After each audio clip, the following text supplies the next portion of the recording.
আরজি করের ঘটনাটাকে কেন্দ্র করে আমাদের মেইন এই কাজটা, আজকে প্রতিবাদ একটা।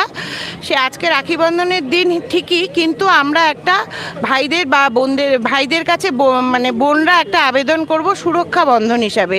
সেটা আমরা কালো রিবন পরিয়ে সেটা মনে করিয়ে দিতে চাই যে আমরা মানে আমাদের নারীদের সুরক্ষা চাই ওদের কাছ থেকে। একটা পুরুষ সুস্থ ঠিকঠাক না হলে তো কখনোই আমরা সুরক্ষিত হব না, সে যতই আমরা যাই করি না কেন। আমাদের আগে প্রথমে পুরুষদেরকে সুরক্ষিত হতে হবে, মানে তাদের একটা জানতে হবে যে আমাদের নারীকে কিভাবে রক্ষা করা হয়, করা যায়, এটা আগে পুরুষদের জানা উচিত। আমরা সেই জন্যই একটা আন্দোলন করছি। রাখি নয় এটা, এটা রাখি নয়, এটা আমাদের একটা সুরক্ষা বন্ধন। এটার নাম রাখি নয়, এটা কালো ব্যান্ড দিয়ে, এটা আম জনতা রাস্তা দিয়ে যারা যাচ্ছে তাদেরকেই পড়াবো। একটা ছেলেও মেয়েকে পড়াতে পারবো, আর মেয়েদেরকেও মেয়েরা পড়াতে পারে, এটাতে কোনো অবজেকশন নেই। আচ্ছা, একটু বলুন যে এখানে কি শুধু মেয়েরাই থাকেন নাকি?